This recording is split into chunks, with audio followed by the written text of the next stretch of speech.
स्वागत है आपको अपने चैनल गुरुजी कॉमर्स में। मैं गणेश सिन्हा और आज का जो टॉपिक हम लोगों का वो है accounting dissolution of a firm. आज हम लोग पढ़ने वाले हैं partnership accounts dissolution of a firm. तो चलिए सभी लोग हमारे सेशन में आ जाएं और यदि कोई नए हैं तो चैनल को सब्सक्राइब कर लेंगे और बेल आइकन को प्रेस करेंगे। आ गए हैं फिर से हर दिन की तरह यहाँ पे प्रतिदिन 7:30 बजे से क्लास स्टार्ट हो जाती है, लाइव क्लास। तो चलिए ये रहा आपका डिसोल्यूशन ऑफ पार्टनरशिप। इसके बारे में कुछ हम लोग पढ़ेंगे, उसके बाद एमसीक्यू क्वेश्चन करेंगे। सबसे पहले ये चैप्टर का बेसिक जानना बहुत ज़रूरी है। द टॉपिक है इम्पोर्टेंट टू हाईलाइट। यहाँ पे देखिए dissolution of a firm means putting an end to the partnership, closing down the firm as a whole. इसका मतलब क्या होता है? डिसोल्यूशन ऑफ फर्म्स का मतलब क्या होता है कि फर्म्स को समाप्त करना, है ना। फर्म्स को एंड करना, मतलब सब फर्म्स का समाप्ति होता है, उसे कहते हैं dissolution of a partnership, dissolution of a firm. समझ में आ रहा है? When the firm is dissolve all assets are disposed of and all liabilities are paid off. जब फर्म डिसॉल्व होता है तो जितने भी एसेट्स है उसे डिस्पोज किया जाता है और लायबिलिटीज को पेड ऑफ किया जाता है। Dissolution of a partnership is different from dissolution of a firm. देखिए dissolution of a partnership dissolution of a firm से डिफरेंट है, वो अलग है। कैसे अलग है वो मैं बताऊंगा आपको। यदि पार्टनरशिप में डिसोल्यूशन होता है तो बिजनेस वो चलेगा, है ना, फर्म वो चलेगा। लेकिन यदि वो फर्म में डिसोल्यूशन हो जाता है तो फर्म नहीं चलेगा ना, क्योंकि फर्म का समाप्ति हुआ है तो फर्म कैसे चलेगा। तो वहाँ पे फर्म का क्या हो जाएगा, एंड हो जाएगा। और पार्टनरशिप में यदि डिसोल्यूशन होगा तो फर्म चलेगा, क्योंकि दो पार्टनर्स मान लीजिए हैं, एक पार्टनर्स नहीं लेना चाहता, मतलब वो डिजॉल्व होना चाहता है, तो दूसरा पार्टनर तो है ना, एक और आ जाएगा तो बिजनेस को चलाएगा। समझ में आ रहा? तो एक और आ जाएगा तो बिजनेस को चलाएगा। समझ में आया? लेकिन यदि फर्म ही डिजॉल्व हो जाएगा तो बिजनेस नहीं चलेगी, बिजनेस वहीं पे समाप्त हो जाएगी।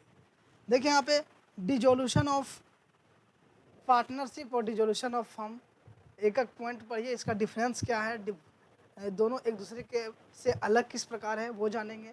The partnership dissolve but the business of the firm is continue. जब पार्टनरशिप डिसॉल्व होता है लेकिन फर्म जो होता है वो कंटिन्यू होता है। यहाँ पे देखिए dissolution of a firm, the business of the firm comes to an end. यहाँ पे क्या होता है, यदि डिसोल्यूशन होता है फर्म का तो फर्म क्या होता है, समाप्ति के जहाँ पहुँच जाता है, फर्म समाप्त हो जाता है, फर्म कंटिन्यू नहीं रहता है। सेकंड में देखिए partnership among partners does not exist. Partnership जो होते हैं ना, यहाँ पे partnership among partners does not exist, but यहाँ पे देखिए the partnership does not comes to an end but the business comes to an end. यहाँ पे देखिए पार्टनरशिप जो होता है ना वो एंड नहीं होता है ना, पार्टनरशिप एंड होता है लेकिन बिजनेस जो है वो एंड नहीं होता, बिजनेस एंड नहीं होता है किस पे, पार्टनरशिप में, है ना। यहाँ पे जो होता है पार्टनरशिप, मान लीजिए पार्टनरशिप के पीछे जैसे 4 पार्टनर्स है तो उसमें से एक पार्टनर्स डिजॉल्व होना चाहता है, एक पार्टनर्स के बीच यदि डिजॉल्व हुआ है तो क्या होगा, पार्टनर ख़त्म। लेकिन जो पार्टनर बचे ना वो पार्टनर बिजनेस को कंटिन्यू करके रखेंगे, कंटिन्यू। लेकिन यहाँ पर क्या है कि partnership does not comes to an end but the business comes to an end, है ना। पार्टनरशिप तो यहाँ पे एंड नहीं करेगा लेकिन बिजनेस एंड करेगा, बिजनेस समाप्ति के दौर पर पहुँच जाएगा, बिजनेस समाप्त हो जाएगा। ये रहा आपका बिजनेस में, फर्म में, है ना। थर्ड कंडीशन देखिए डिसोल्यूशन ऑफ अ पार्टनरशिप में occur because of expiry of the term, death, retirement और insolvency of the partner. Partnership में डिजॉल्व कैसे होता है, तो ये डिसोल्यूशन ऑफ अ पार्टनरशिप में देखिए ये क्या क्या है। एक्सपायरी ऑफ द टर्म, हो सकता है कि 2 साल 4 साल का है, वो टर्म एक्सपायर कर गया, समझ में आ रहा है। उसके बाद डेथ, हो सकता है कि साझेदार का मृत्यु हो गया हो, समझ में आ रहा है ना। नेक्स्ट रिटायरमेंट जब हो जाए तब, तो इससे क्या होता है, इंसॉल्वेंसी हो जाए कोई भी पार्टनर का, तो क्या होता है कि पार्टनरशिप क्लोज हो सकता है ना। लेकिन डिसोल्यूशन में क्या होता है, डिसोल्यूशन ऑफ अ फर्म ओकर ड्यू टू फॉलोइंग रीजन। पहला है कि mutual agreement, insolvency of all partner. Mutual agreement ये रीजन है इसका, इंसॉल्वेंसी ऑफ सभी पार्टनर्स जो हैं वो इंसॉल्व हो जाते हैं, इंसॉल्वेंसी हो जाते हैं, दिवालिया हो जाते हैं, एक्सेप्ट वन, एक को छोड़ करके। मान लीजिए 4 साझेदार हैं, उसमें से 3 साझेदार हो गए इंसॉल्वेंसी, है ना, दिवालिया, एक साझेदार यदि वो दिवालिया नहीं हुआ है तो क्या बिजनेस चलेगा? नहीं चलेगा ना।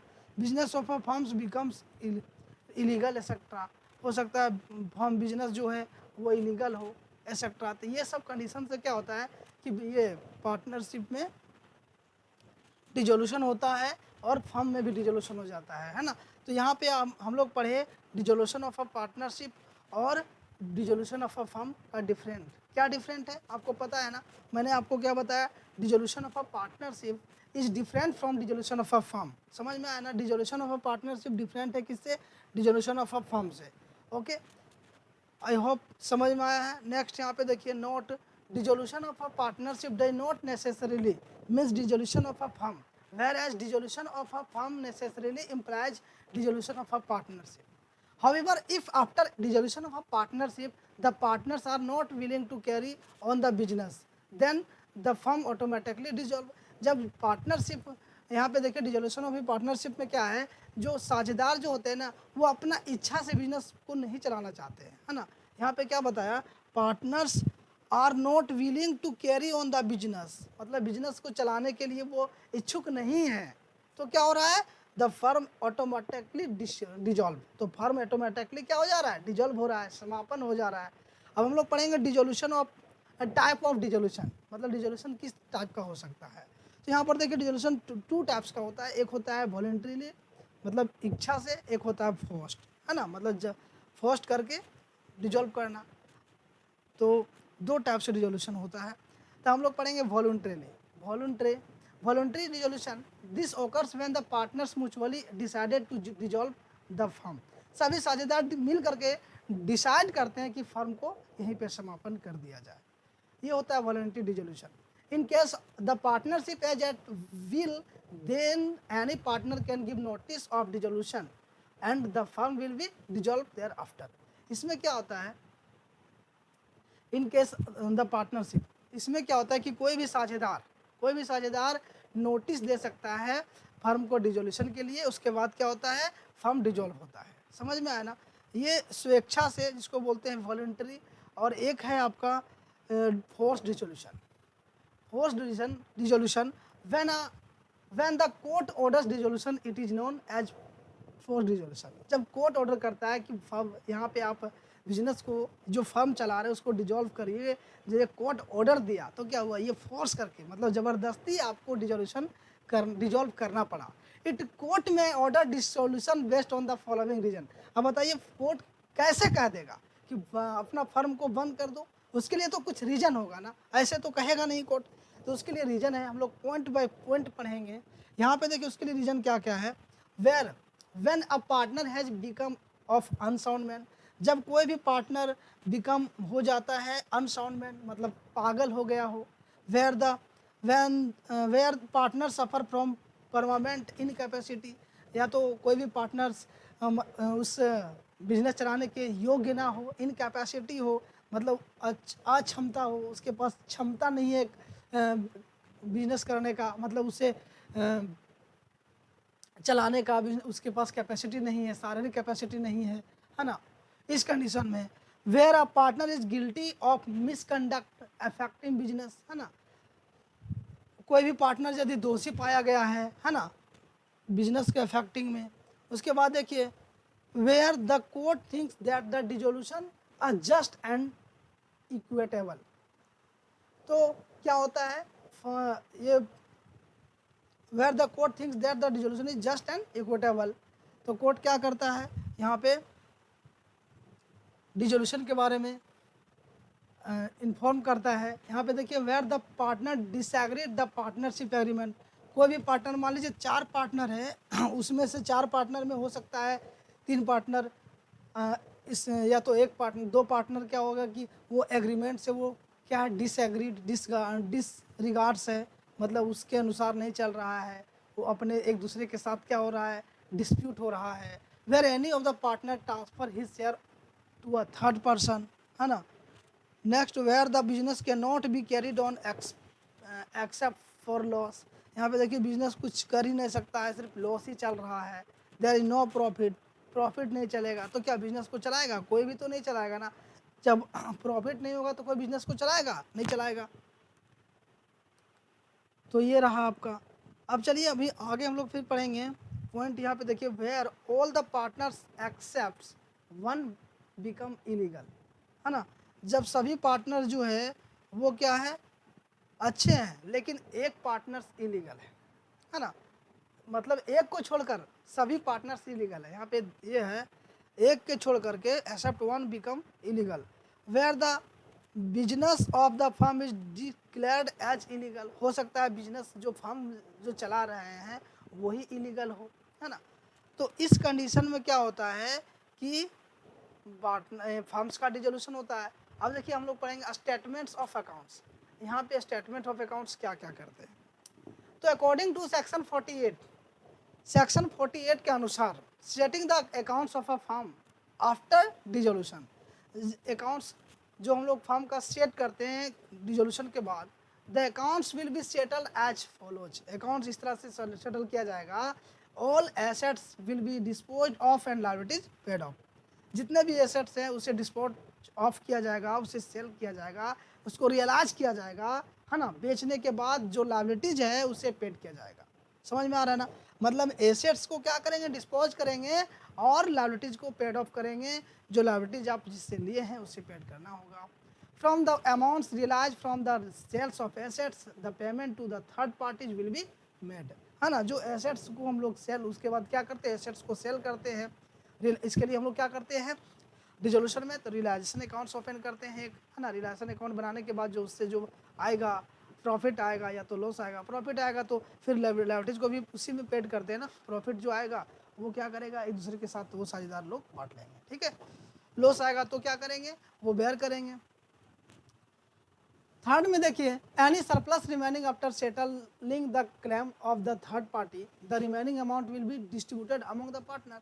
यदि रिलेशन अकाउंट से यदि कोई भी तरह का प्रॉफिट होगा या तो क्या होगा, सभी साझेदार हैं वो उस सभी साझेदार के बीच क्या किया जाएगा, डिस्ट्रीब्यूटेड किया जाएगा, डिस्ट्रीब्यूट किया जाएगा। और यदि लॉस होगा तो सभी साझेदार के बाद बीच डिस्ट्रीब्यूटेड किया जाएगा और वो साझेदार लोग वहाँ पे क्या करेंगे, इससे वहन करेंगे, है ना।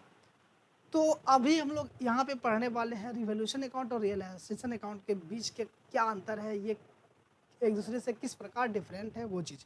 क्योंकि पार्टनर्स कैपिटल अकाउंट यानी कि सॉरी ये जो पार्टनर्स अकाउंट जो हम लोग पढ़ते हैं, जैसे कि admission of a partnership, retirement of a partnership, profit sharing change जो होता है change in profit sharing ratio, है ना।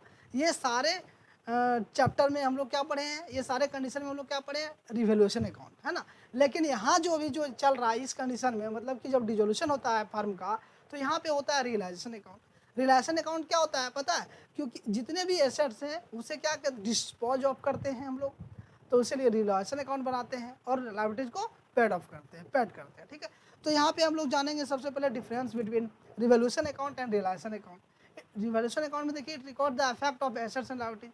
रिवोल्यूशन अकाउंट में क्या रिकॉर्ड करते हैं, इफेक्ट्स को करते हैं, जो एसेट्स और लायबिलिटीज का बीच क्या इफेक्ट किया। हो सकता है एक बिल्डिंग था पहले 4 लाख का, उस बिल्डिंग का वैल्यू अब हो गया 6 लाख, है ना। वो बिल्डिंग का वैल्यू हो गया 8 लाख। एक स्टॉक था पहले 2 लाख का, अब हो गया उसका 1 लाख, है ना। तो ये जो इफेक्ट होता है इसे रिकॉर्ड किया जाता है, ठीक है। और यहाँ पर देखिए रिलेशन अकाउंट में, तो रिलेशन अकाउंट में क्या, it record the sale of assets and liabilities. यहाँ पे हम लोग एसेट्स और लायबिलिटीज का जो सेल करते हैं ना उसे रिकॉर्ड करते हैं, ठीक है। नेक्स्ट यहाँ देखिए रिवोल्यूशन अकाउंट में it is prepaid eight the time of reconstitution of a firm, है ना। ये कब प्रिपेयर किया जाता है, time of reconstitution of the firm. मैंने आपको बताया था फर्म का रिकॉन्स्टिट्यूशन कब होता है, जब change in profit sharing ratio, है ना, change in profit sharing ratio PSR, और एडमिशन ऑफ अ पार्टनरशिप, और रिटायरमेंट ऑफ अ पार्टनरशिप, और डेथ ऑफ अ पार्टनरशिप, है ना। तो ये 4 कंडीशन में क्या होता है, फर्म का रिकॉन्स्टिट्यूशन होता है। समझ में आया। लेकिन फर्म का डिसोल्यूशन कब होता है, कब होता है, अभी मैंने बताया था ना, जब पार्टनरशिप का डिसोल्यूशन हो जाएगा, है ना, और सभी पार्टनरशिप अपने एक दूसरे के साथ डिजोल्व कर लेंगे तो फर्म का भी तो डिजोल्व होगा ना। तो चलिए यहाँ पे आए हैं टीच विथ विनीत और ये शेयर करके आए हैं पहले, बहुत ही अच्छा बात है, आपने शेयर किया है, थैंक यू हमारे गुरुजी कॉमर्स की फैमिली की तरफ से, और आपसे मेरा उम्मीद बहुत है, मेरे उम्मीद पर कायम रहें, आप सेशन को शेयर करें, जितने भी लोग वॉच कर रहे हैं हमारे गुरुजी कॉमर्स को, बस सेशन को शेयर करें, ईमानदारी से सेशन को शेयर करना, आपको राष्ट्र हित में हमारी शिक्षा चल रही है, ठीक है। तो चलिए, ये रहा, ये अभी हम लोग पढ़े क्या, it is prepare eight the time of reconstitution of the firm. जो रिवॉल्यूशन अकाउंट होता है फर्म का, रिकॉन्स्टिट्यूशन के टाइम प्रिपेयर किया जाता है, लेकिन यहाँ पे देखिए it is prepared eight the time of dissolution of firm, है ना। रिवॉल्यूशन अकाउंट कब प्रिपेयर किया जाता है, डिजोल्यूशन ऑफ फर्म, जब फर्म डिजोल्व होता है, डिजोल्यूशन होता है, तभी किया जाता है। नेक्स्ट देखिए, it contents only those assets and liabilities which are revaluate. यहाँ पे हम लोग वही एसेट्स और लायबिलिटीज का लिखते हैं जो रिवैल्यूएट किया गया हो। सपोज दैट यदि बिल्डिंग का वैल्यू पहले था 1 लाख और उसे अब बढ़कर हो गया 1.5 लाख, तो उसको लिखेंगे। और यदि कोई बिल्डिंग स्टॉक का वैल्यू पहले जितना था उतना ही है, उसको नहीं लिखेंगे। मतलब क्या हो रहा है यहाँ पर, जिसका रिवैल्यूएट फिर से मूल्यांकन करना होता है उसे रिवैल्यूएशन अकाउंट में लिखते हैं, ठीक है। और यहाँ पे देखिए, it is generally contains all the assets and liabilities. यहाँ पे देखिए सभी एसेट्स और लायबिलिटी लिखा जाता है यहाँ पे रिवैल्यूएशन अकाउंट में, ओके। देखिए यहाँ पे नेक्स्ट यहाँ पे पॉइंट है कि on revaluation the accounts of the assets and liabilities are not close. यहाँ पे देखिए एसेट्स और लायबिलिटीज का क्लोज नहीं किया जाता है रिवैल्यूएशन में, ठीक है। लेकिन यहाँ पे देखिए on preparing the relation accounts the accounts assets and liabilities are closed, है ना। जब हम लोग रिलेशन अकाउंट प्रिपेयर करते हैं तो यहाँ पे देखिए एसेट्स और लायबिलिटीज को क्या किया जाता है, क्लोज किया जाता है। नेक्स्ट यहाँ पे देखिए, it is prepare to find out the profit और loss on the revaluation of the assets. ये क्यों किया जाता है प्रिपेयर, रिवोल्यूशन अकाउंट इसलिए प्रिपेयर किया जाता है कि एसेट्स और लायबिलिटीज को में क्या प्रॉफिट हुआ, है ना, क्या लॉस हुआ, ये जानने के लिए। समझ में आया, मतलब एसेट्स का पहले से रिवैल्यूएशन मतलब रिवैल्यूएट किया गया ना, पहले से जो मूल्यांकन था उसका फिर से मूल्यांकन कर लिया गया, पुनर्मूल्यांकन कर लिया गया, तो उससे प्रॉफिट कितना हुआ, क्या लॉस हुआ, ये जानने के लिए हम लोग करते हैं, है ना। समझ में आ रहा है ना। और इसमें क्या होता है, it is prepare to calculate the profit और loss on sale of assets and settlement of liabilities. यहाँ पे भी हम लोग प्रॉफिट लॉस कैलकुलेट करते हैं, ठीक है। लेकिन क्या होता है पता है ना, कि ये sale of assets and settle of the liabilities, ये एसेट्स को सेल किया जाता है, लायबिलिटीज को सेटलमेंट किया जाता है। समझ में आया। नेक्स्ट वन यहाँ पर देखिए, the balance of this account is transfer to the capital old partners capital account, है ना। ये रिवैल्यूएशन जो होता है ना, इस अकाउंट से जो बैलेंस आता है रिवैल्यूएशन अकाउंट से, इसे ट्रांसफर किया जाता है ओल्ड पार्टनर्स कैपिटल अकाउंट्स में, है ना। ओल्ड पार्टनर्स कैपिटल अकाउंट में ट्रांसफर किया जाता है। और यहाँ पे देखिए यहाँ पे जो बोला, accounting entries are made at the books value of the assets and liabilities. यहाँ पे देखिए अकाउंटिंग एंट्री बनाया जाता है बुक वैल्यू पे, एसेट्स और लायबिलिटीज पे, ठीक है। तो ये रहा आपका रिवैल्यूएशन और रियलाइजेशन अकाउंट के बीच का अंतर का डिफरेंट। समझ में आया। अब नेक्स्ट यहाँ पे हम लोग पढ़ेंगे कुछ, यहाँ पे देखिए कुछ पॉइंट्स है, some general principle regarding settlement of accounts. यहाँ पे देखिए कुछ जनरल प्रिंसिपल हैं जो कि अकाउंट को सेटलमेंट करने के रिगार्डिंग में। यहाँ पे क्या है, लॉसेस और any deficiency of capital shell be first paid of output of profit, है ना। लॉसेस होता है और डिफिशियंसी होता है, सबसे पहले फर्स्ट पेड इसी का किया जाता है, then out of capital and lastly by the partners individually, है ना। लास्टली क्या, पार्टनर्स को इंडिविजुअली कुछ लिया होगा उसके उसे पेड किया होगा जाएगा। The amount realise from sales of assets will shall be applied in the following order, है ना। देखिए इस ऑर्डर में हम लोग क्या करते हैं, ये एसेट्स को सेल करते हैं, है ना। देखिए फॉर पेइंग डेब्ट्स, यहाँ पे क्या बोला, the amount realise from sale of assets will be applied in the following order. First में क्या है, for paying debts of the firm due to the third party, है ना। नेक्स्ट यहाँ पे देखिए, फॉर पेइंग लोन्स और advance which the firm has taken from the partners. Next है for paying partners capital account capitals. Next है any surplus remaining after that shall be distributed among partner in their profit sharing ratio। Clear है। यहाँ पे देखिए third, यहाँ पे देखिए C में, the private property of the partner shall be first use for paying private debts first and remaining amounts can be used for paying firms liabilities. Clear है? कोई डाउट है बताइए। नेक्स्ट यहाँ पे देखिए, देखिए ये जो तैयार किया गया है अपनी भाषा में, अपना लैंग्वेज में ये तैयार किया गया है, जो कि आप अपने एग्जाम में ये डिट्टो लिख सकते हैं, और ये अपना लैंग्वेज में आप ये अंडरस्टैंडिंग भी है, समझ में आया, और इसमें रिलेबिलिटी भी है ना। Similarly firms assets should first B used for paying firms liabilities. यहाँ पे देखिए क्या बोला, similarly firms assets should first B used for paying firms liabilities. जो एसेट्स को हम लोग सेल करते हैं ना, फर्स्ट भी यूज क्या करना है, लायबिलिटीज को पेड करने में, ठीक है। देखिए यहाँ पे the liabilities of the partners are joint and several. Partners का लायबिलिटीज हो सकता है जॉइंट होगा या तो सेवरल होगा, है ना। नेक्स्ट यहाँ पे देखिए accounting treatment of dissolution. Dissolution में क्या क्या अकाउंट में ट्रीटमेंट किया जाता है अकाउंटिंग, वो चीज़ जानना बहुत ज़रूरी है। तो ये रहा आपका preparation of realisation account for settling assets and liabilities. Relation account यहाँ पर प्रिपेयर किया जाता है किसके लिए, तो सेटलिंग एसेट एंड लायबिलिटीज के लिए। ट्रांसफर ऑफ प्रॉफिट और loss on relation of to partners capital account. देखिए प्रॉफिट या तो लॉस होगा रिलेशन अकाउंट बनाने से, तो वो ट्रांसफ़र किया जाएगा किस पे, तो वो ट्रांसफ़र किया जाता है पार्टनर्स कैपिटल अकाउंट पे। Repayment of loans of the partners, यहाँ पे देखिए लोन्स जो होता है पार्टनर्स का वो रीपेमेंट किया जाता है। Transfer of accumulated reserve and profit और loss on the capital accounts of partners. Next closing the books of accounts by paying the balance of the partners. Clear है ना। नेक्स्ट यहाँ पे देखिए, अब यहाँ पे कुछ क्वेश्चन है जो कि क्वेश्चन आपको करना है यहाँ पे।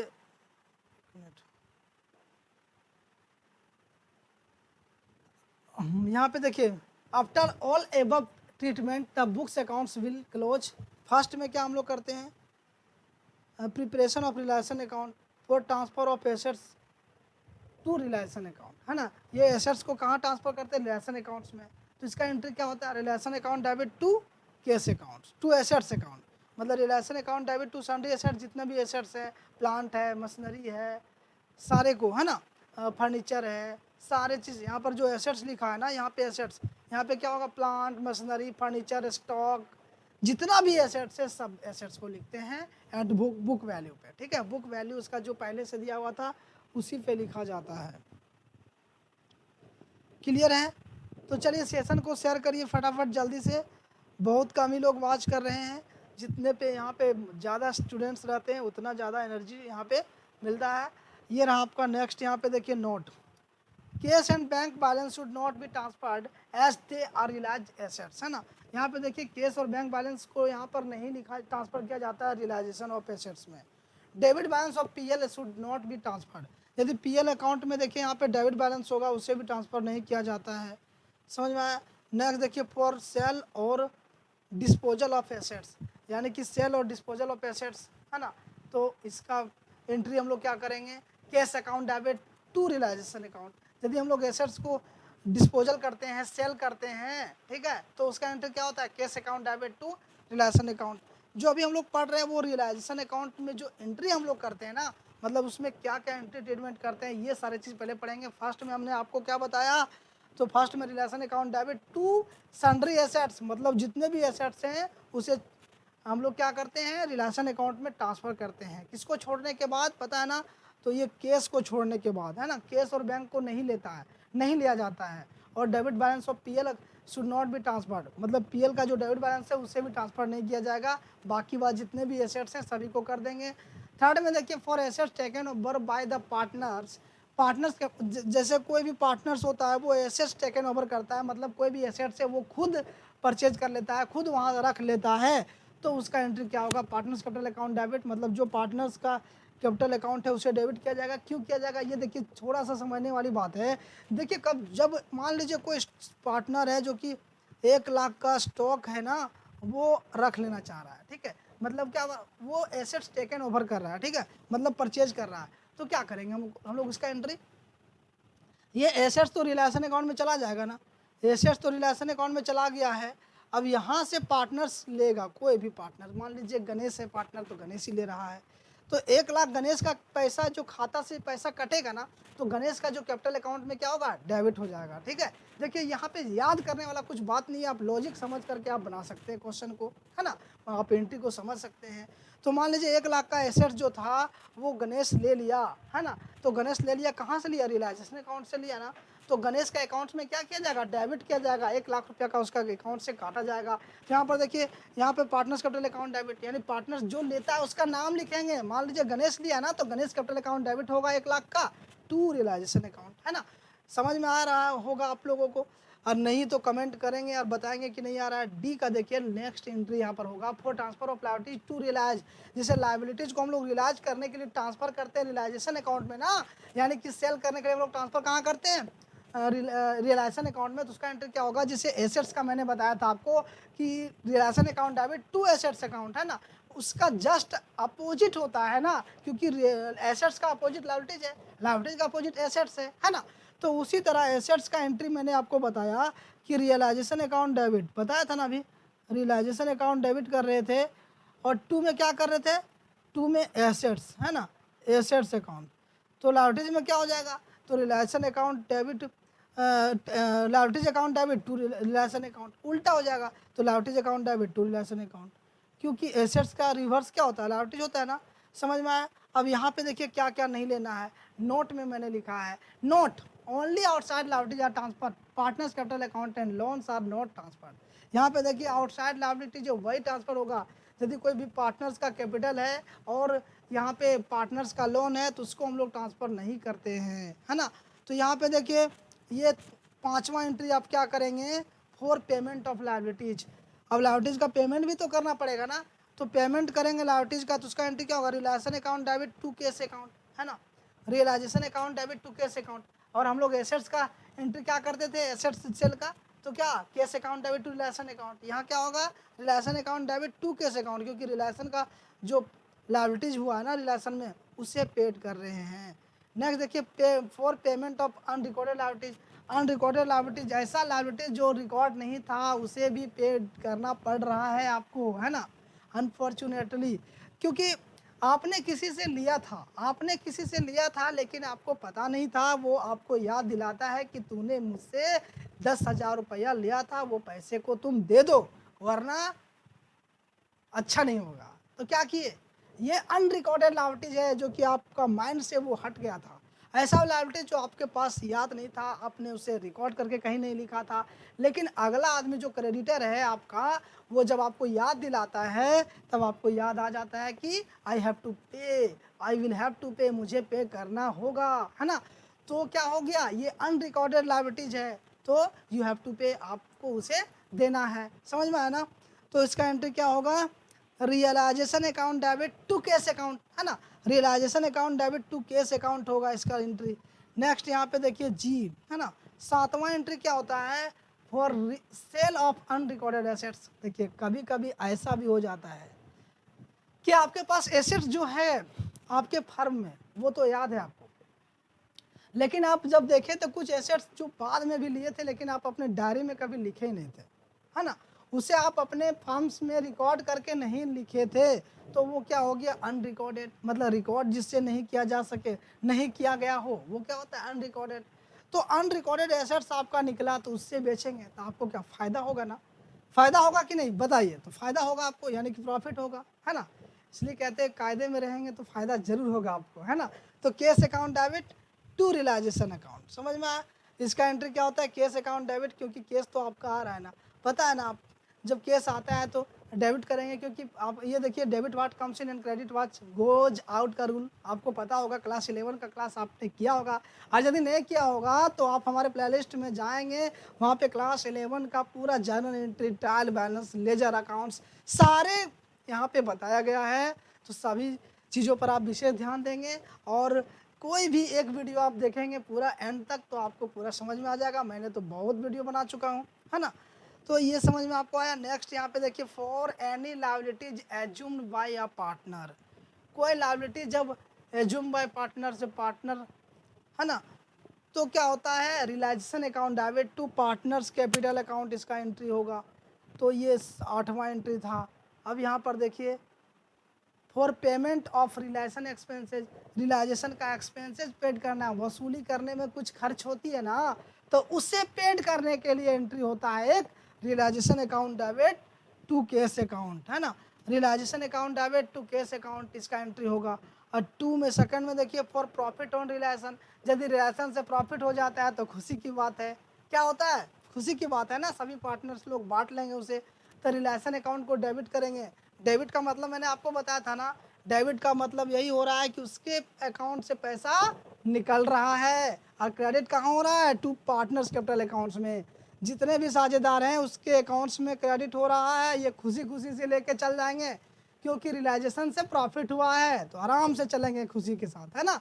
तो रिलायसन अकाउंट को क्या करेंगे, डेबिट, मतलब रिलायसन अकाउंट का पैसा जो है वो निकल रहा है ना।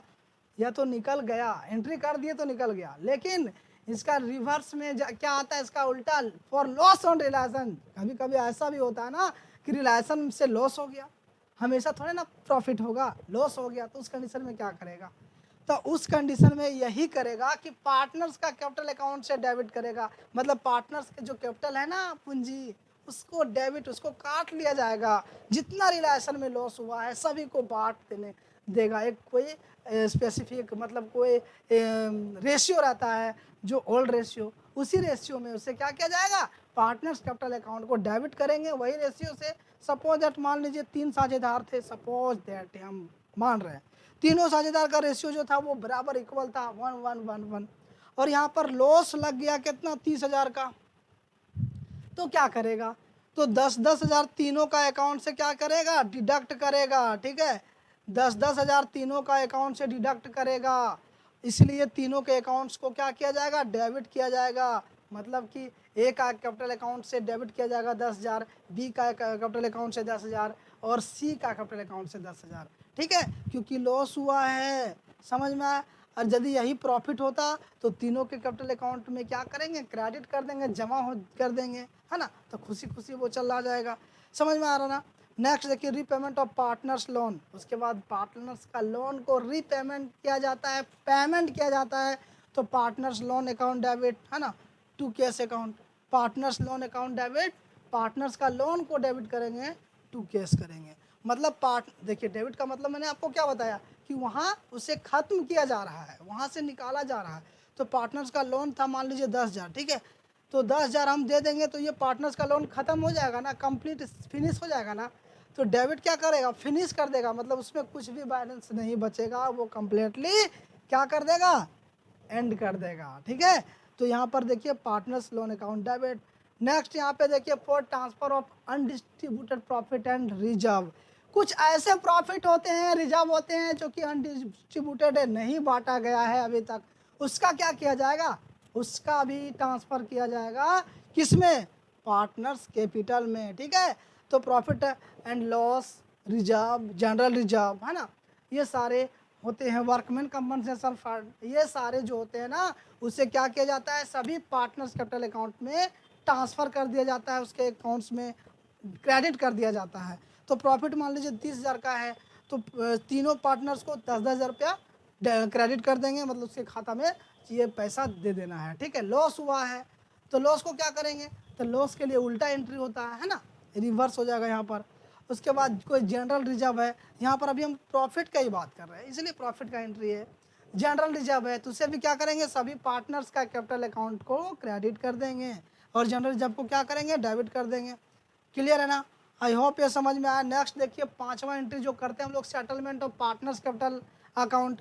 पार्टनर्स कैपिटल अकाउंट को क्या किया जाता है, सेटलमेंट किया जाता है। If the capital account is showing a credit balance, यदि capital account credit balance show कर रहा है तो उससे क्या होगा, partners capital account debit to cash account, है ना। तो यहाँ ये क्या हुआ, settlement of partners capital account. Clear है। नेक्स्ट यहाँ पे सेकंड एंट्री और देखेंगे, क्या दिया हुआ देखिए ध्यान से, when the capital account shows a debit balance, the partner will be asked to bring sufficient cash to make up the deficiency। हो सकता है कि कैपिटल जो है वो डेबिट बैलेंस शो कर रहा है, उसमें जो कमी आएगा, मतलब डिफिशियंसी आएगा, वो पार्टनर्स को लाना होगा। तो cash account debit to partners capital account. Clear है ना। तो चलिए नेक्स्ट यहाँ पे हम लोग पढ़ेंगे, रिटर्न ऑफ पर प्रीमियम ऑन डिजोल्यूशन, ठीक है, return of premium on dissolution. ये क्या, sometimes an incoming partner pay goodwill to another partners on the assurance that firm will be carried on for a fixed time period. Clear है। Next यहाँ पे देखिए, if the firm dissolve before that fix period then the partner is entitled to claim refund for the goodwill paid by him. मतलब यदि वो fix period के पहले dissolve हो चुका है फर्म, तो जो पार्टनर्स गुडविल पेड किया है उसके रिफंड के लिए वो क्लेम कर सकता है ना। नेक्स्ट देखिए, if a partners on his admission paid to the other partner an amount for goodwill. कोई भी पार्टनर जब एडमिशन में वो क्या करता है, अदर पार्टनर्स को पेड करता है गुडविल के लिए, ऑल्सो नॉन एज प्रीमियम। इसे क्या कहते हैं, प्रीमियम के नाम से जाना जाता है। And it is agreed to that the person partnership would be for a fixed term, है ना। नेक्स्ट यहाँ पे देखिए, this refund can not be claim. ये रिफंड को क्लेम नहीं किया जाएगा जिसे when firm is dissolve due to death of partner.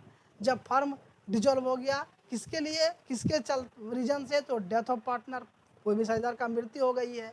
When dissolution takes place because of misconduct of the partners making the claim, where dissolution is in pursuance on agreement that no such refund will be made. इस condition में क्या होगा, refund नहीं किया जाएगा। अब हम लोग क्या पढ़ेंगे यहाँ पे, इंसॉल्वेंसी, ठीक है।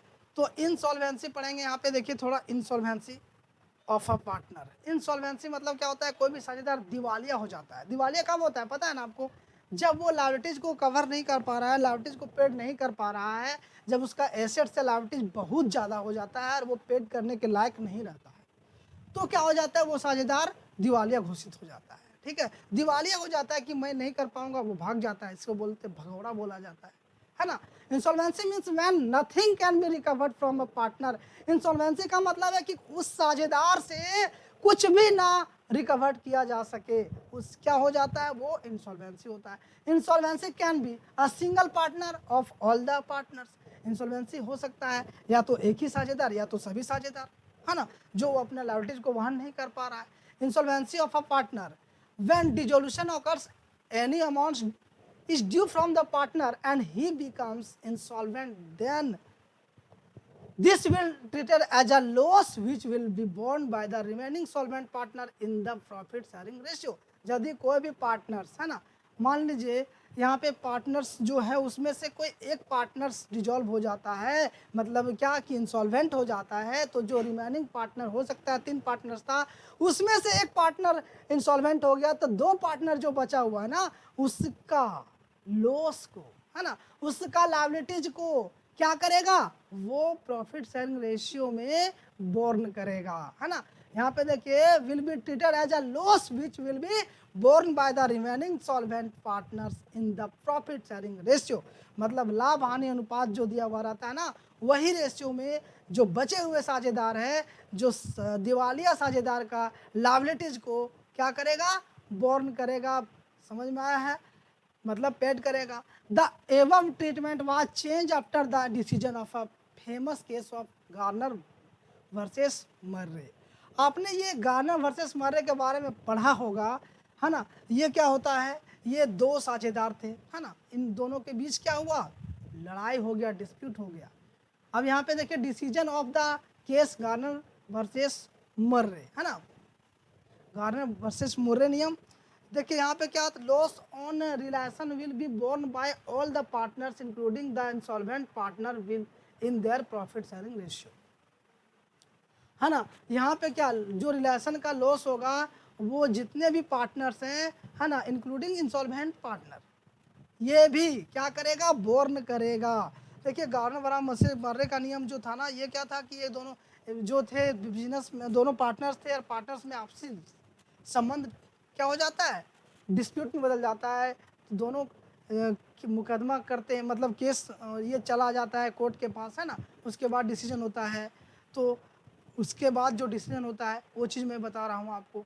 तो यहाँ पे देखिए, रिलेशन जो होगा, लॉस होगा रिलेशन में, वो क्या करेगा, सभी पार्टनर्स इंक्लूडिंग, यहाँ पे इंक्लूड क्या रहेगा, इंसॉल्वेंट पार्टनर भी रहेगा, सभी के सभी लोग क्या करेंगे, बोर्न करेंगे, मतलब बेयर करेंगे। नेक्स्ट देखिए, the solvent partner should then bring in case equal to their share of relation. जो पार्टनर सॉल्वेंट हुआ है ना, जो पार्टनर्स बचा हुआ है, वो क्या करेगा, उसका है ना शेयर को इक्वल शेयर को वो क्या करेगा, लाएगा, है ना। The deficiency of the insolvent partner must be set bye the solvent partner in their capital ratio. जो पार्टनर्स इंसॉल्वेंट हो गया, उसका जो डिफिशियंसी है, उसका जो कमी है ना, उसको कौन लाएगा, तो सॉल्वेंट पार्टनर। मान लीजिए राम, श्याम और सोहन 3 पार्टनर थे, राम है, ये श्याम है और ये मोहन है, 3 पार्टनर थे। ये देखिए श्याम जो है ना वो क्या हो गया, दिवालिया हो गया। तो इसका जो डिफिशियंसी, दिवालिया कब हुआ, जब इसका लायबिलिटीज मोर देन हो गया एसेट्स से, मतलब ये लायबिलिटीज को पेड करने के लायक नहीं रहा, ये पेड लायक नहीं रहा, पेड करने की क्षमता इसमें नहीं है, तो क्या हो गया, ये इंसॉल्वेंट हो गया। तो इसका जो कमी हुआ ना, वो राम और मोहन दोनों मिलकर के देगा। ये कहा है, the deficiency of the insolvent partner must be set by solvent partner in their capital ratio. Capital ratio में ये सॉल्वेंट रेशियो इसका डिफिशियंसी को पूरा करेगा। Capital ratio will be determined based on their capital appearing before dissolution. Okay, अब यहाँ पर next देखिए, in India Garner versus Murray rules in applicable with some modification. अब यहाँ देखिए भारत में क्या हुआ, ये भारत में गार्नर बनाम मर्रे का जो रूल है, इसमें कुछ मॉडिफाई किया गया, कुछ मॉडिफिकेशन किया गया। Here the loss on relation will not brought by the solvent partner in case, है ना। यहाँ पे क्या होता है, जो लॉस हो गया रिलेशन से, वो सॉल्वेंट पार्टनर केस में नहीं लाएगा। इंडिया में ये मॉडिफाई किया गया, इंडिया में, है ना, समझ में आ रहा है ना। अब देखिए, the deficiency of insolvent partner will be debited to solvent partners in the capital ratio, है ना। यहाँ देखिए, the deficiency of solvent partner, solvent partner का जो डिफिशियंसी है ना, वो डेबिट किया जाएगा सॉल्वेंट पार्टनर का कैपिटल रेशियो में। ये रियलाइजेशन अकाउंट का जो लॉस है उसको नहीं दिया जाएगा, लेकिन इसका जो डिफिशियंसी होगा उसको सॉल्वेंट पार्टनर्स कैपिटल अकाउंट को डेबिट किया जाएगा। When capital accounts are fluctuating, यदि कैपिटल अकाउंट्स फ्लैक्चुएटिंग होगा, then the balance for determining capital ratio will be taken after necessary adjustment. Okay, यहाँ पे देखिए उसके लिए कुछ नेसेसरी एडजस्टमेंट होगा। यहाँ पे देखिए, if any partner is having debit balance but is not insolvent, कोई भी पार्टनर्स के पास डेबिट बैलेंस है लेकिन वो इंसॉल्वेंट नहीं है, then will not bear the deficiency of insolvent partner. तो क्या करेगा, यदि कोई भी पार्टनर्स का अपने खुद उसका डेबिट बैलेंस से खुद वो माइनस में चल रहा है, तो वो क्या, लेकिन वो इंसॉल्वेंस नहीं है ना, लेकिन वो दिवालिया नहीं है, मतलब वो उसका लायबिलिटी ज़्यादा हो, एसेट्स है कम, है ना, लेकिन वो दिवालिया नहीं है, तो क्या करेगा, वो बेयर नहीं करेगा डिफिशियंसी, किसका डिफिशियंसी को, तो इंसॉल्वेंट पार्टनर का, है ना। इंसॉल्वेंट पार्टनर का डिफिशियंसी को बेयर नहीं करेगा। ये मॉडिफिकेशन किया गया है, मॉडिफाई किया गया है, जिससे लोग को राहत मिला। देखिए मान लीजिए ये पहले से बेचारा अपने गरीबी स्थिति में है और उसे बोला जाएगा कि नहीं, जो इंसॉल्वेंट पार्टनर है उसका तुमको फिर से देना होगा, तो इसके पास क्या हो जाएगा, और बर्डन आ जाएगा ना। इसलिए इंडिया में इसे मॉडिफाई कर दिया गया और बोला क्या गया कि यदि कोई पार्टनर है ना, if any partners having debit balance but is not insolvent, यदि कोई भी पार्टनर्स का डेबिट बैलेंस होगा लेकिन वो इंसॉल्वेंट नहीं होगा, then he will not bear the deficiency of insolvent partner. बहुत ही अच्छा लाइन है ना, समझ में आया है, आई होप आपको क्लियर है। चलिए, प्रोसीड्यूर फॉर सेटलमेंट अकाउंट्स, यहाँ पे देखिए preparation relation accounts, transfer profit and loss on relation to capital account. यदि प्रॉफिट एंड लॉस होता है रिलेशन का, वो ट्रांसफर कहाँ किया जाता है, तो capital accounts, partners capital accounts में। Prepare insolvent partners capital account, उसके बाद क्या प्रिपेयर किया जाता है, इंसॉल्वेंट्स का पार्टनर्स कैपिटल अकाउंट। नेक्स्ट है the debit balance of insolvent partners capital account shall be transfer to solvent partners capital accounts in capital ratio. Settle the accounts of solvent partners, यहाँ पे देखिए solvent partners accounts का जो accounts होता है वो settle किया जाएगा। यहाँ पे देखिए अब हम लोग पढ़ेंगे बी में इंसॉल्वेंसी ऑफ ऑल पार्टनर। एक वन में क्या था, ए में इंसॉल्वेंसी ऑफ वन पार्टनर, यहाँ पर इंसॉल्वेंसी ऑफ ऑल पार्टनर्स। जब सभी साझेदार इंसॉल्वेंसी हो जाएगा तो क्या होगा, when all the partners becomes insolvent, जब सभी पार्टनर्स इंसॉल्वेंट्स हो जाते हैं, the claim of the creditor will not be satisfied in full, जो क्लेम होता है क्रेडिटर का will not satisfied will in full. Clear है। Accounting treatment will be done in the following manner. First में prepare relation account, only assets and realise assets realise and express shall be shown in the realisation account. Only assets realise किया जाएगा और ये express shall be shown कहाँ पे दिखाया जाएगा, relation account में। कब, पता है, accounting treatment will be done in the following manner, कब बताइए आप, when all partners become insolvent the claim of the creditors will not be satisfied in full। Clear है ना। इस कंडीशन में यहाँ पे देखिए, the profit and loss from realisation shall be transfer to partners capital account in profit sharing ratio, है ना। यहाँ पे देखिए प्रॉफिट एंड लॉस जो रिलेशन से होता है वो ट्रांसफर किया जाता है पार्टनर्स कैपिटल अकाउंट में, ये प्रॉफिट शेयरिंग रेशियो से, है ना। Prepare case account and also include the amount which can be recovered from partners estate, the total cash available shall be distributed to the creditors। clear है। the balance remaining in the creditors account and capital accounts of partners shall be transferred to the deficiency account।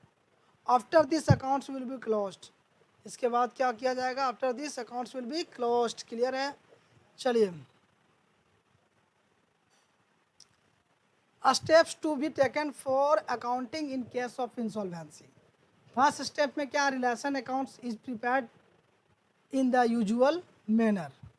Second में क्या, profit and loss on realisation is transfer to the capital accounts of partners in the profit sharing ratio. Realisation account से profit होगा या तो loss होगा, इसे transfer किया जाएगा पार्टनर्स कैपिटल अकाउंट्स में, जो कि प्रॉफिट शेयरिंग रेशियो में। स्टेप थर्ड में क्या है, insolvent partners capital account is prepared and anything realise from his personal property is credited to his accounts. यहाँ पे देखिए insolvent partners capital account prepare किया जाएगा और एनीथिंग मतलब इसका प्रॉपर्टी से कुछ भी पर्सनल प्रॉपर्टी से रिलाइज होता है तो क्या किया जाएगा, इसके अकाउंट्स में क्रेडिटेड टू हिज अकाउंट्स, इसके अकाउंट्स में क्रेडिट किया जाएगा। नेक्स्ट यहाँ पे देखिए, द डेबिट, फोर्थ स्टेप में क्या है, the debit balance of the insolvent partners capital account is transfer to the capital account of the other solvent partner. यदि डेबिट बैलेंस होता है इंसॉल्वेंट का तो क्या करता है, इसे ट्रांसफर किया जाएगा सॉल्वेंट पार्टनर्स कैपिटल अकाउंट में in the ratio their respective capital before dissolution. Dissolution के पहले जो कैपिटल होगा उस रेशियो में। ठीक है, तो ये था आपका। उसके बाद है क्या, ये claim of the solvent partners are settle after thereafter, है ना। तो यहाँ पर अभी हम लोग पढ़े इंसॉल्वेंसी, है ना, और डिसोल्यूशन ऑफ अ पार्टनरशिप। इसके आगे नेक्स्ट क्वेश्चन अभी हम लोग करने वाले हैं कुछ।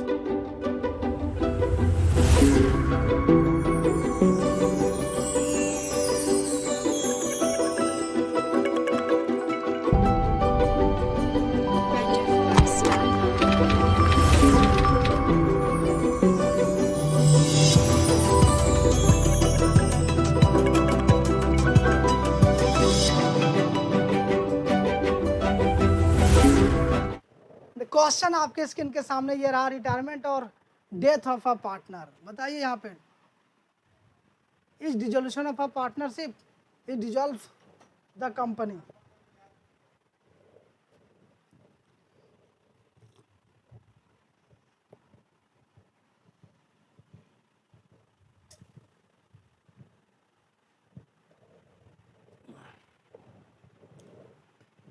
कोई भी साझेदार जब रिटायरमेंट लेता है या तो उसकी मृत्यु हो जाती है तो यहाँ पे देखिए क्या होगा, इस डिसोल्यूशन ऑफ पार्टनरशिप एग्रीमेंट, मतलब पार्टनरशिप एग्रीमेंट में डिसोल्यूशन उसका समाप्ति होगा, या तो इस डिसोल्यूशन ऑफ अ फर्म, या तो मे और may not be dissolution of a partnership agreement. तो मैंने आपको बताया था कि पार्टनरशिप डिसोल्यूशन होगा, है ना। डिसोल्यूशन ऑफ किसका होगा, पार्टनरशिप का। तो इसका ऑप्शन नंबर ए इस क्वेश्चन का राइट आंसर होगा। ए इज द राइट आंसर। क्या होगा, is dissolution of a partnership agreement. Partnership agreement में डिसोल्यूशन होगा, फर्म की समाप्ति नहीं होगा। ठीक है, फर्म की समाप्ति होगा क्या, नहीं। कोई भी साझेदार का मृत्यु हो गया या तो कोई भी साझेदार रिटायरमेंट लेना चाहता है तो क्या होगा, इस dissolution of a partnership agreement, partnership agreement में डिजोल्यूशन होगा, समापन होगा, लेकिन फर्म का समापन नहीं होगा। नेक्स्ट क्वेश्चन देखिए, all the partners but one are insolvent it is, देखिए सभी साझेदार लेकिन एक साझेदार इंसॉल्वेंट हो जाता है तो क्या हो जाता है, इंसॉल्वेंट हो जाता है, ठीक है, दिवालिया हो जाता है। तो उस केस में क्या हो जाता है, डिजोल्यूशन ऑफ एग्रीमेंट, एग्रीमेंट का डिजोल्यूशन नहीं होता है, डिजोल्यूशन ऑफ अ फर्म, हाँ फर्म का डिजोल्यूशन हो जाता है। मे और नॉट, मे और मे नॉट कॉज डिजोल्यूशन, ये भी गलत आंसर है। इसका राइट आंसर है कि फर्म डिजोल्यूशन हो जाएगा, मतलब फर्म का समापन हो जाएगा, फर्म की समाप्ति हो जाएगी, वाइंडिंग अप हो जाएगा। क्लियर है। नेक्स्ट यहाँ पे देखिए, if all the partners but one are solvent it is, जब सभी साझेदार लेकिन एक सॉल्वेंट होगा तो क्या होगा, तो यहाँ पे क्या होगा, मतलब सभी साझेदार इंसॉल्वेंट हो गए लेकिन एक सॉल्वेंट है, यही कहना है इसका, ठीक है। बोला but if all the partners but one are solvent, सिर्फ एक ही बचा हो और सभी पार्टनर्स इंसॉल्वेंट है तो क्या होगा, तो डिजोल्यूशन ऑफ अ फर्म, तो फर्म का डिजोल्यूशन होगा। एक साझेदार यदि इंसॉल्वेंट होता है और सभी पार्टनर्स रहते हैं तो क्या होता है, dissolution of a partnership agreement ये होता है। लेकिन यहाँ पर बोल रहा है क्या कि सभी साझेदार इंसॉल्वेंट हो गए सिर्फ एक को छोड़ करके, तो क्या होगा, फर्म का डिजोल्यूशन होगा, एक साझेदार से फर्म नहीं होगा। यहाँ पे पार्टनरशिप क्या होगा कि फर्म का डिजोल्यूशन हो गया। यहाँ पे ऑप्शन नंबर ए नहीं होगा, राइट आंसर इसका बी होगा, ठीक है। नेक्स्ट यहाँ पे देखिए, at the time of dissolution, eight the time of dissolution, इसमें से चार ऑप्शन में से कौन सही है वो आपको बताना होगा। All the assets are transfer to relation account, यहाँ पे देखिए सभी साझेदार जो है वो सॉरी सभी एसेट्स ट्रांसफर किया जाता है रिलेशन अकाउंट में। नेक्स्ट है all current assets are transfer to relation account, यहाँ पर बोला कि सब जितने भी करेंट एसेट्स है उसे ट्रांसफर किया जाता है रिलेशन अकाउंट में। Non cash assets are transfer to relation account, जो नन कैश एसेट्स है उसे ट्रांसफर किया जाता है रिलेशन अकाउंट में, या तो only liquid and current assets are transfer to relation account. तो यहाँ पे देखिए ऑप्शन नंबर होगा सी, है ना, ऑप्शन नंबर सी होगा इसका राइट आंसर। केस को छोड़ करके जितने भी एसेट्स है सभी को ट्रांसफर किया जाता है रिलेशन अकाउंट में, ठीक है। केस को छोड़ने के बाद सभी एसेट्स को कहाँ किया जाता है ट्रांसफर, रिलेशन अकाउंट में। ऑप्शन नंबर सी इस क्वेश्चन का राइट आंसर। क्लियर है। नेक्स्ट यहाँ पे देखिए, at the time of dissolution non cash assets are credited with, तो ये होगा बुक वैल्यू, है ना। At the time of dissolution non cash assets are credited with book value.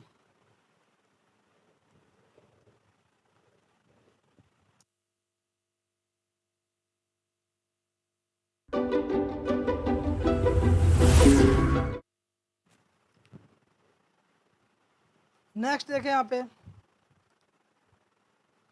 If a partner takes over an assets of the firm his capital account, देखिए कोई भी साझेदार यदि कोई भी एसेट्स को टेकन ओवर करता है तो उसके कैपिटल अकाउंट को क्या किया जाएगा, पता है ना, डेबिट किया जाएगा। मैंने आपको बताया था, मान लीजिए राम मोहन सोहन तीन साझेदार है, यदि सोहन 1 लाख का एसेट्स को वो ले लेता है, टेकन ओवर करता है, तो उसके अकाउंट से क्या किया जाएगा, डेबिट किया जाएगा ना, उसका अकाउंट से पैसा डेबिट किया जाएगा।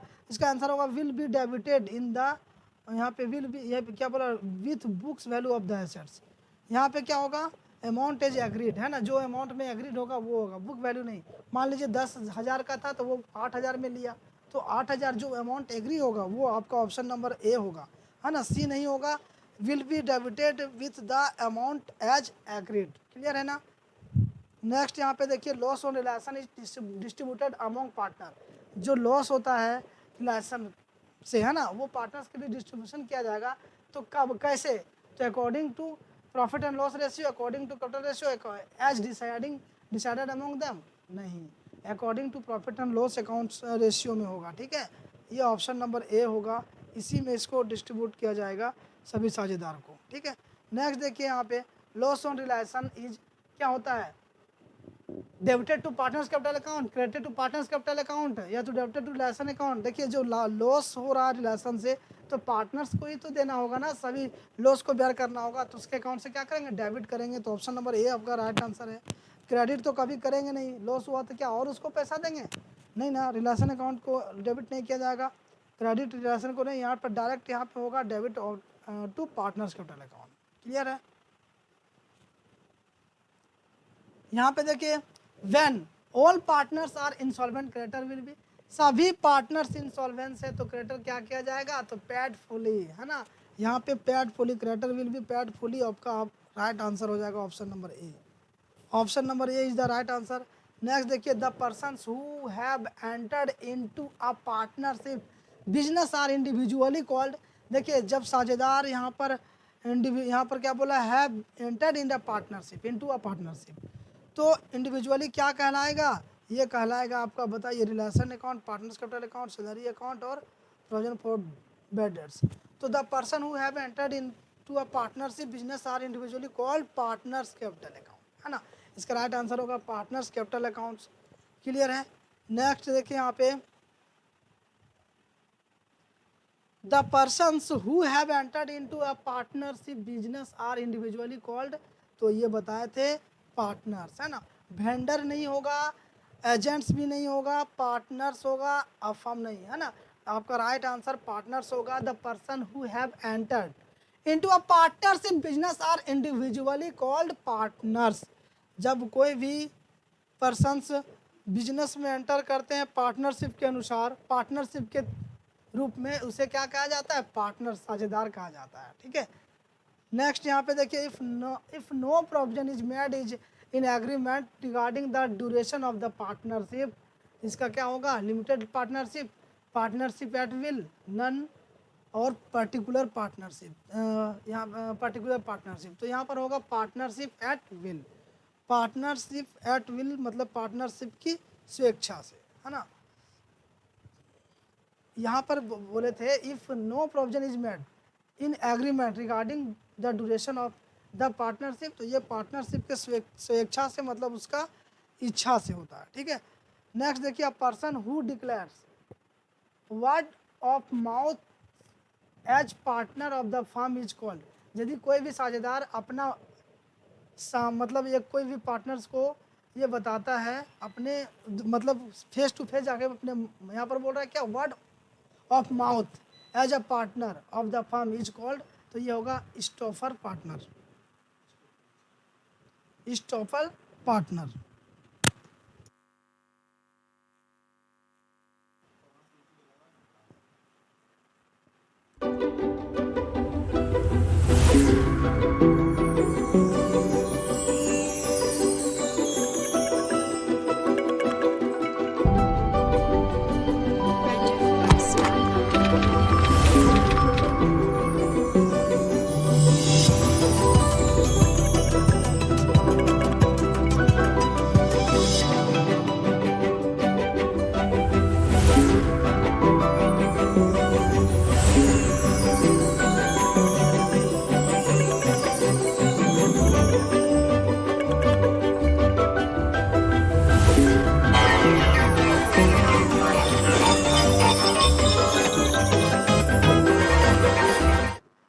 समझ में आया है। स्टॉपल का मतलब क्या हुआ बताइए।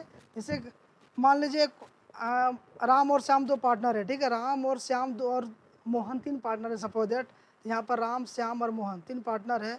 तो ये मैनेजर के पास मान लीजिए कोई सामान किसी से लिया, ठीक है, या कुछ भी प्रॉपर्टी लिया, एसेट्स लिया बिजनेस के लिए, तो वो बता दिए इसके बारे में। श्याम बोला ये राम जो है वो भी पार्टनर है, ठीक है, राम क्या है वो भी पार्टनर है, तो लाइबिलिटीज होगा तो इसको भी पेड करना है। ठीक है, यानी कि फर्म में एक तरह का ये क्या है, ये हिस्सेदार है, वहाँ पे एक साझेदार है, ये मैनेजर है, लेकिन ये इसको क्या बोलता है कि ये पार्टनर है। ठीक है, तो इसको बोलते हैं स्टॉफल पार्टनर।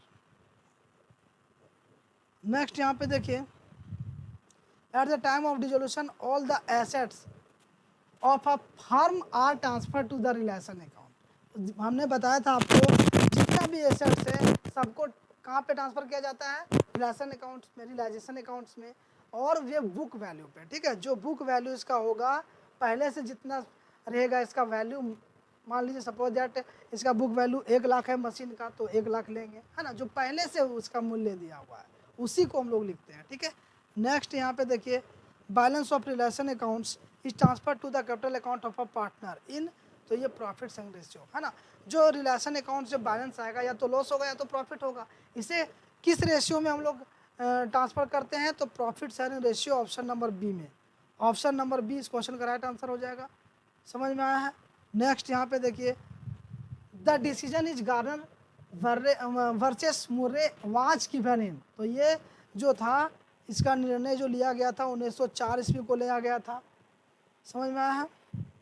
नेक्स्ट देखिए यहाँ पे, द प्रॉफिट और loss revealed by the relation accounts is transfer to the capital accounts of the partners in profit sharing ratio. ये मैंने बताया प्रॉफिट शेयरिंग रेशियो पे जाएंगे, कैपिटल रेशियो नहीं, गेनिंग रेशियो नहीं, सैक्रिफाइसिंग रेशियो नहीं, है ना। गेनिंग रेशियो कहाँ पे लगता है, तो रिटायरमेंट में। सैक्रिफाइसिंग रेशियो कहाँ लगता है, एडमिशन में। और प्रॉफिट शेयरिंग रेशियो लगेगा आपका यहाँ पे, ठीक है, relation account dissolution of a partnership में। नेक्स्ट यहाँ पे देखिए, what entry will be passed in if a partners takes over a liabilities of a firm.